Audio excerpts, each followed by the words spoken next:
8h13 sur Europe 1, vos invités ce matin, Sonia Mabrouk, en format exceptionnel. Exactement, 2 invités ce matin au micro d'Europe 1. Bonjour Jérôme Sainte-Marie. Bonjour. Et bonjour Cyril Hanouna. Bonjour Sonia, bonjour Dimitri. Bonjour Cyril. Et bonjour Jérôme. Maintenant Voilà, que le décor les est présentations planté, sont faites. je poursuis. Jérôme Sainte-Marie, il est politologue, il est sondeur et son prochain ouvrage à paraître le 28 octobre s'intitule Bloc populaire, une subversion électorale inachevée aux éditions du Cerf. Cyril Hanouna, vous êtes l'animateur vedette de C8. Vous avez publié Ce que m'ont dit les Français avec Christophe Barbier chez Fayard. Vous représentez ce matin 2 regards différents, mais pas antinomiques sur la France d'aujourd'hui. Et tous 2, vous disposez d'outils de travail pour appréhender à votre façon l'évolution de la société. Cyril Hanouna, on va en parler. Pour vous, ce sont les réseaux sociaux et Jérôme Sainte-Marie, les sondages. Alors tout d'abord, les sondages, Jérôme, il y a des fluctuations, des variations fortes entre les différents instituts de sondage. Est-ce qu'ils sont solides, les intentions de vote à l'heure actuelle? Pas exactement, dans la mesure où pour une bonne partie de l'échantillon, en fait, pour la moitié des Français, la campagne politique, la campagne électorale n'a absolument pas commencé. C'est ce qu'ils disent d'ailleurs dans certains sondages, tant et si bien qu'on a des gens qui s'informent généralement par les canaux classiques qui, eux, ont une opinion. Les autres, ils ont une préférence au moment où on leur pose la question. Ça dépend d'ailleurs énormément de l'exposition médiatique, ce qui est d'ailleurs une responsabilité pour nous tous. Et si vous voulez, je pense que d'ailleurs une bonne partie du public de Cyril Hanouna, en fait, pour l'instant, n'est pas réellement dans le sujet, n'est pas dans l'offre politique. C'est assez technique et de manière assez raisonnable. Une bonne partie des Français attendent plusieurs mois, attendent en fait probablement début 2022 pour se décider. C'est presque aberrant, si vous voulez, de se poser ce genre de questions quand on est dans le grand public. Aberrant. Oui, d'une certaine manière, bien sûr. Et ce qui fait qu'on a des intentions de vote, on a des débats qui sont très largement artificiels. Et c'est les personnalités les plus médiatisées qui aujourd'hui ont le vent en poupe, mais c'est encore une fois quelque chose qui est souvent très démenti quand les catégories populaires dont je parle dans mon livre, eh bien, rentrent dans le jeu politique. Ça se produit généralement 2 ou 3 mois seulement avant le scrutin. Ne pas se baser donc sur les sondages en ce moment, c'est une responsabilité pour nous. Peut-être un autre outil qui est aussi un outil déformant de la réalité Cyril Hanouna, mais que vous utilisez beaucoup, les réseaux sociaux. Les réseaux sociaux, oui, parce que pour moi c'est une forme de sondage, les réseaux sociaux aussi. On peut avoir un sondage immédiat sur 6-7 millions de personnes qui peuvent nous suivre. Donc voilà, donc forcément, moi ça me sert également pour choisir les sujets de mon émission. Ça me sert pour savoir un petit peu les tendances. Ça me sert pour savoir quel est le sujet qui a le plus intéressé les Français, ceux qui suivent les réseaux sociaux tous les jours. Après, sur les sondages, ce que disait, c'est franchement ce que vous disiez, Jérôme, là, juste sur les sondages, c'est vrai que on se dit, là moi je fais des sondages, par exemple, aussi moi j'ai fait un sondage vraiment naturellement avec tout le public de l'émission. C'est-à-dire que j'ai pris 200 personnes et je leur ai demandé de voter comme s'ils étaient aux élections. C'était pour 2017. Et j'ai pu voir quelle était la structure de mon public tous les jours, puisque 200 personnes sur une dizaine de jours, ça fait un sondage de 2000 personnes. Voilà, c'est plutôt un sondage sérieux. Et c'est vrai que moi, par exemple, j'ai vu que mon public, à 40%, et que le public qui venait en plus, c'était des gens qui votaient Mélenchon, à 20% Marine Le Pen, le président arrivait en 3e position, et en 4e position, par exemple, chez moi, c'était Philippe Poutou. Il n'a jamais fait ses meilleurs résultats que chez moi. Donc voilà, donc c'est vrai que les sondages, c'est... Oui, alors j'ai lu votre livre, François Fillon faisait un score très limité. Parce catastrophique. C'est pas exactement le même public, on va dire. Mais c'est vrai que François Fillon, par exemple, chez moi, les électeurs de François Fillon de l'époque, et ils ne regardaient, voilà, ils venaient pas dans mon public. Mais c'est vrai que voilà, moi je suis assez fan de sondages aussi. Donc c'est vrai que les réseaux sociaux et les sondages, ça se rejoint.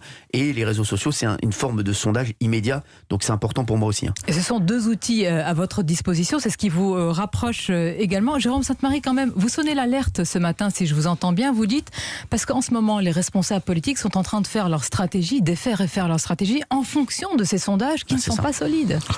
C'est pas une alerte. Moi, j'ai pas de, comment dirais-je, je suis pas là pour faire la morale. C'est un lanceur d'alerte. Je suis pas là pour faire la morale, loin de là. Et en plus, je suis essentiellement sondeur, donc je vais pas non plus trop critiquer cet instrument. C'est simplement un petit peu alerter sur le fait que on s'intéresse pour l'instant à la vie de la France incluse, tant et si bien qu'on est démenti quelques mois plus tard. C'est ce qui se produit très très fréquemment et une bonne partie de la population voit ça comme un spectacle pour l'instant et ensuite ils sont pour l'instant tout à fait ils sont plutôt spectateurs, voire téléspectateurs, et ils deviendront acteurs et citoyens au moment où ce sera justement le moment, c'est-à-dire, encore une fois, janvier-février. Mais ce qui est important aujourd'hui dans les sondages, et c'est ce que vient de dire Jérôme, c'est que aujourd'hui, qu'est-ce qui se passe? C'est que l'échiquier politique est en train de se former, et il se forme à partir des sondages existants. On va prendre l'exemple d'Éric Zemmour. Aujourd'hui, il y a plein de gens qui veulent rejoindre Éric Zemmour. Pourquoi? Parce qu'ils le voient à 16 dans les sondages, 16-17. Ils se disent, il a peut-être une chance de gagner, il a peut-être une chance d'émerger. Si Éric Zemmour était à 2 ou 3 dans les sondages, c'est vrai que personne n'aurait voulu le rejoindre. Là, on entend plein de gens de chez LR, on entend aussi des gens du RN qui sont prêts à rejoindre Éric Zemmour. C'est juste une dynamique qui est faite à partir des sondages. Donc c'est vrai que pour ça, ils sont importants les sondages, et ils vont aussi transformer peut-être l'échiquier politique et les candidats et les équipes de certains candidats. Cyril Hanouna, vous avez parlé de votre public et d'une sorte d'échantillon, mais est-il représentatif? Parce que votre large public, c'est intéressant, il est très hétérogène. À la fois, c'est vraiment la gauche, on va dire, vraiment à l'autre bout de l'échiquier politique, extrême, diront certains, et la droite aussi. Non, mais il y a de tout. Après, c'est vrai que 50% de mon auditoire est fait d'extrême, puisque on a, je vous dis, 40% ou 30%, entre 30 et 40% de gens qui votent Jean-Luc Mélenchon, et 25 à 30% aussi qui votent Marine Le Pen. C'est les extrêmes. Pourquoi? Parce que ils se disent, je trouve que c'est assez symptomatique, c'est qu'ils se disent, chez Hanouna, on va nous parler vrai. Alors ça c'est intéressant, vous dites on va nous parler vrai, et vous dites souvent, Cyril Hanouna, que les hommes ou les femmes politiques parlent vrai, mais est-ce qu'ils parlent vrai, ou plutôt est-ce qu'ils s'adaptent pas à chaque public et à chaque émission, comme ils le font le matin ici et le soir auprès de vous? Mais ils sont plus, pour moi, ils sont plus naturels justement dans des émissions comme ça, parce qu'ils se lâchent un petit peu plus, et ils se disent je vais devoir montrer autre chose. Mais je pense, c'est assez symptomatique ce que Jérôme voulait parler, parce que c'est vrai que ce sont les extrêmes qui me regardent. Pourquoi? Parce qu'ils se disent Hanouna, c'est pas une chaîne info, c'est pas une émission politique comme les autres. Donc, même les hommes politiques, on va les voir autrement, et ils vont pouvoir avoir des questions qu'on leur pose pas ailleurs. Moi, je pense que les deux sont complémentaires. Cyril Hanouna, donc le responsable politique cherche à donner ce qu'on attend de lui. Il parle à un bloc. Il va pas être le même, mais c'est sûr que chez moi, il va venir chercher des électeurs un peu plus jeunes, des électeurs qui n'ont pas l'habitude de voter, des gens qui sont encore pas complètement fixés sur tel ou tel candidat, et il va essayer de les séduire chez moi en jouant le jeu. C'est la logique des blocs, un peu, pour résumer, dont parle parfois Jérôme Sainte-Marie. Et ce bloc populaire qui est au centre de votre ouvrage, vous l'analysez de manière très approfondie, Jérôme Sainte-Marie. En réalité, on ne dit plus classe ouvrière, on parle d'un bloc populaire assez large. Non, on parle surtout des classes populaires, en fait, désormais, parce que la classe ouvrière, ça renvoie à un imaginaire communiste, disons les choses clairement. Et il y avait à l'époque des syndicats, un parti, il y avait un rôle historique qui était confié, en quelque sorte, à cette classe ouvrière. Tout cela a très largement disparu, bien entendu, avec la chute du mur de Berlin et même avant. Mais on parle désormais des classes populaires parce que ça représente un milieu très important. Vous savez, les ouvriers et les employés ont le même revenu, assez bas, la même précarité. Ils sont souvent mariés ensemble d'ailleurs. Et à eux deux, ces employés et ces ouvriers, ces salariés d'exécution, ceux qui n'arrivent pas le plus souvent à bien s'en sortir alors même qu'ils travaillent, ceux qu'on a vus sur les ronds-points, sur les Champs-Élysées, ou en tout cas qui les ont soutenus, ces gens-là, ils représentent la moitié de la population active. On a toujours l'impression, quand on regarde les publicités, tout cela, que le monde est peuplé de cadres supérieurs. Pas du tout. Les ouvriers, les employés, les petits artisans, les petits commerçants, ça représente énormément de monde. Ceux-là, ils se sentent très naturellement mal représentés. De ce point de vue-là, je crois que l'émission de Cyril Hanouna était aussi une chambre d'écho. Et on l'a vu, c'est très souligné dans le premier chapitre, je crois, de votre livre, ou de ton livre, je ne sais pas si on se tutoie. C'est au moment des Gilets jaunes, effectivement, ça a été une chambre d'écho extraordinaire, parce qu'ils ont vu dans l'émission, dans tous ces invités, dans ce ton différent, ils ont vu un débouché, alors qu'ils ont souvent l'impression que la politique, que le débat se passe sans eux. Donc c'est effectivement des classes populaires très nombreuses qui ont du mal à trouver une expression politique et qui forment pas encore tout à fait un bloc, faut bien le dire, alors même qu'ils ont confronté à un bloc élitaire qui lui est bien construit. On va parler de ce bloc élitaire, c'est très intéressant, parce que c'est cette France des invisibles, des gens ordinaires, comme l'a théorisé Christophe Guilluy dans son livre Le temps des gens ordinaires. Attention, parce qu'on donne l'impression que ce sont des blocs, or non, évidemment. Est-ce que c'est votre public également, Cyril Hanouna? Est-ce que vous vous dites, voilà, ce sont des femmes et des hommes qui ne sont pas à l'heure actuelle du tout intéressés par la campagne présidentielle? On n'y est pas du tout, et je le sens moi-même. Non, je pense que alors après, c'est toujours comme ça dans toutes les campagnes. Ça se fait vraiment au dernier moment. Tous les hommes politiques vous diront, une campagne présidentielle, c'est un marathon. Donc forcément, il faut jamais partir trop tôt, faut pas partir trop tard, mais il faut tenir sur la longueur. Donc les mecs qui partent très vite aussi, qui sont très vite très haut dans les sondages, s'effondrent très souvent en janvier-février. Donc voilà.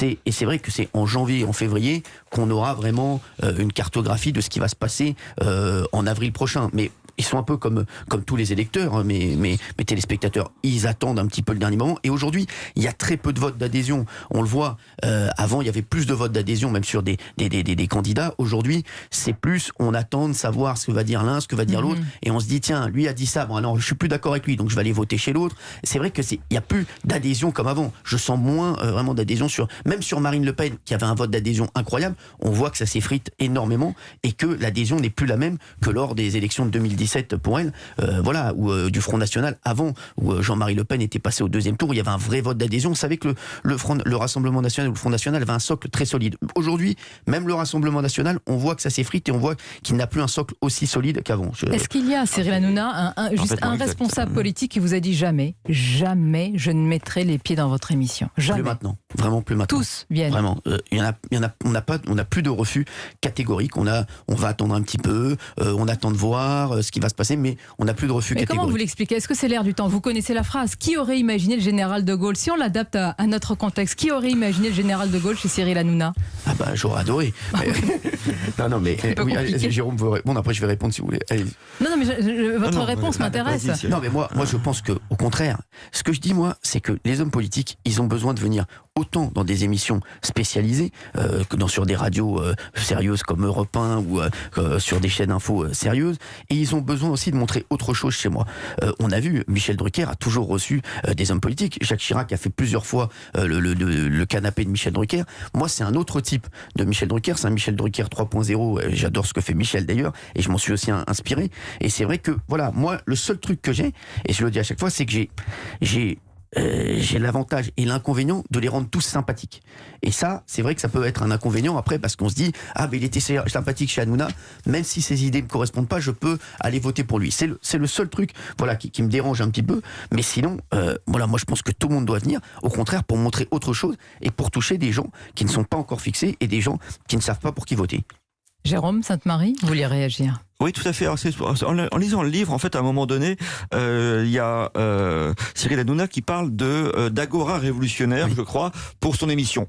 Sincèrement, je trouve ça par un certain côté un peu exagéré, parce que c'est très bien décrit dans le livre. Il y a une logique d'audimat, une logique de spectacle, bien entendu, et sinon, assumé, d'ailleurs, ça ne serait pas regardé, c'est tout à fait normal. Non, mais j'ai pensé à cela parce qu'il y a des gens qui m'ont dit, ah, tu vas voir, Cyril Hanouna, pourquoi tu fais ça? Enfin bref, certains. Pourquoi tu fais ce matin voilà, cette interview croisée? Si vous voulez, dans mon milieu, certains ont dit, moi-même, je regarde quand même très très peu l'émission, et certains m'ont dit, mais pourquoi tu fais ça, c'est pas, etc. Et je leur ai répondu tout simplement, parce que les gens, là, c'est celui qui parle le plus fort qui est entendu dans cette émission, mais je leur ai répondu tout simplement en citant un grand historien de la Révolution française, Timothy Taquet, qui, quand il décrit le rassemblement des États généraux, les premières séances à Versailles en juin 1789, c'est tout simplement ce qui émerge. Il y a plus de 1000 délégués. Ceux qui émergent, c'est ceux qui parlent le plus fort. C'est-à-dire ceux qui ont la voix pour se faire entendre. Il y a une sélection naturelle, en quelque sorte, des grands personnages qui vont devenir les têtes connues de la Révolution française, à travers justement cette capacité à parler fort, à s'exprimer, à retenir l'attention. C'est une règle absolue de la politique, et c'est ce qui se passe également dans l'émission de Cyril, me semble-t-il. Jérôme Sainte-Marie et Cyril Hanouna, on va poursuivre cette discussion avec évidemment Dimitri Pavlenko. Une question, Cyril, est-ce que vous pourriez vous engager en politique? Non, jamais. Ah, vraiment, attention, jamais le dernier qui a dit ça, il est ministre de la Justice. Ah oui, non, mais moi jamais. Non, parce que les jamais, on les connaît à ce micro. Non, mais moi c'est même pas, c'est vraiment, il y a 0% de chance. On ressortira l'archive. Ah mais vous pourrez la ressortir plein de fois, vous inquiétez pas, il y a 0% de chance. On se retrouve dans quelques instants avec vous, Dimitri, et nos invités ce matin, Jérôme Sainte-Marie et Cyril Hanouna. On marque une courte pause, à tout de suite.